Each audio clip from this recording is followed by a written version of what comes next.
Ça y est, j'ai viré Windows de mon PC. Complètement.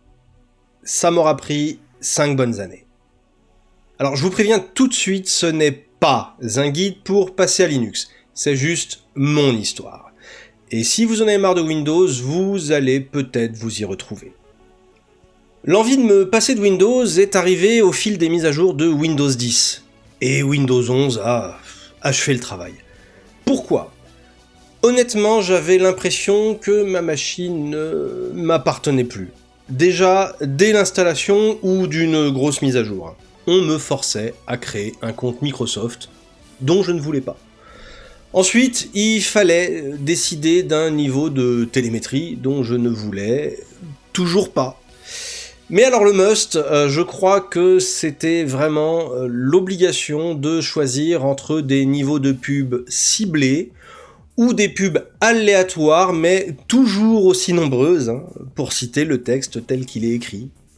Et dont je ne voulais mais alors carrément pas non plus, parce que les gars, c'est mon ordi. Et après cette très longue installation aux mises à jour, que dire ? Et bah déjà, les modifications franchement malvenues. Comme ça, parce que... pourquoi pas ? T'aimais bien le menu démarrer ? Mais attends, on va massacrer le nouveau.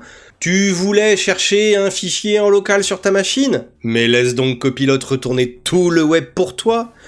Mon ordi était devenu un portail vers le cloud de Microsoft. Il attendait le moindre de mes clics pour me proposer leur service, mon matos payé avec mon pognon.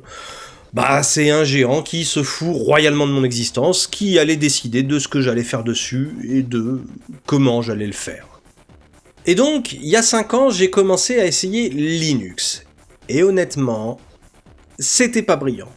Installation foireuse, bug délirant, driver à la rue. Alors, je sais que les vrais pionniers me diront que à l'époque, ça fonctionnait déjà parfaitement, que j'exagère et patati et patata. Alors, force à eux, mais je maintiens.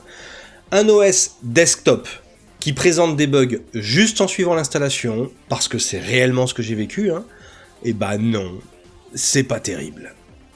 Et pourtant, malgré tous ces défauts, j'ai retrouvé une certaine satisfaction et même du plaisir. Mon ordinateur était mon ordinateur, à moi. Il démarre et puis il attend. Mais juste il attend, Il gratte pas sur le disque dur pendant 3 plombes, il synchronise pas ma dernière analyse sanguine sur OneDrive, non, vraiment, il est là, tranquille, et il attend que je lui demande de faire un truc. C'est con, ce que je vous dis, mais quand, comme moi, on est arrivé à Windows assez tard, parce qu'on a été un résistant de l'Amiga, jusqu'à dans les années 2000 bien passées, retrouver cette sensation, c'était vraiment un truc. Du coup, j'ai gardé Linux, en dual boot. Tantôt sous Linux, tantôt sous Windows, enfin, beaucoup sous Windows, parce que mes jeux, ils fonctionnaient bien, mais pas tous. Genre la VR, c'était juste pas la peine. Aussi quelques soucis matériels avec parfois un support, disons, approximatif. Je vous donne un exemple tout con, mais il y a 5 ans, Free 5 sous Linux, c'était de la science-fiction. Mais le plus gros cap, ça a été les logiciels. J'en utilisais pas mal qui n'existaient que sous Windows. Et là, soit il y avait des alternatives sous Linux et je devais tout réapprendre, soit il y en avait pas vraiment. Si vous faites de la 3D, oubliez 3D Studio Max ou Cinema 4D.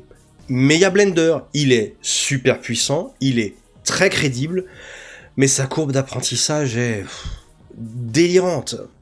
Autre exemple, si vous êtes un monteur vidéo, il va falloir vous faire à DaVinci Resolve, qui est vraiment top, mais très probablement nouveau pour vous. Mais le plus rigolo, si vous êtes un graphiste habitué à Photoshop, y a rien. Enfin si, il y a GIMP, et lui aussi il est difficile d'accès, sauf qu'en plus, est-ce que je vous dis vraiment ce que j'en pense ? Donc j'ai navigué comme ça d'un OS à l'autre avec d'un côté un Windows fonctionnel mais qui me gonflait et de l'autre un Linux encore un peu bancal et qui me frustrait car il ne demandait qu'à se parfaire pour être exactement ce que je voulais. Mais, et ça c'est le mais le plus important de toute la vidéo, Pendant cette période, il s'est passé plusieurs choses. Linux a progressé à mort. Honnêtement, il y a disons 2-3 ans, alors c'est assez difficile à cadrer factuellement, mais il s'est passé des trucs. D'une manière générale, l'OS s'est beaucoup stabilisé, en tant qu'OS desktop. De moins en moins de jeux incompatibles, la VR qui commence à fonctionner, les logiciels alternatifs qui restent ce qu'ils sont mais s'améliorent, voire carrément les softs Windows qui tournent de mieux en mieux sous Linux. Et le support matériel continue de progresser. Windows a régressé, ou en tout cas mon œil sur lui a changé, parce que pendant que Microsoft empilait les mises à jour, mes yeux se sont ouverts. Windows était de plus en plus un patchwork. Derrière son interface sombre modernisée, on trouve encore des vieilles fenêtres de configuration blanche de l'époque XP. Même l'explorateur, depuis qu'il a eu sa mise à jour avec les onglets, on voit la fenêtre se dessiner en 2 temps sur une machine à 3000 balles. Et surtout, ma vision a changé.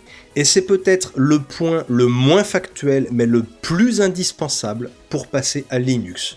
Un jeu ne fonctionne pas, eh ben je m'en tape, parce que j'y jouerai dans 3 mois, parce que d'ici là, il fonctionnera.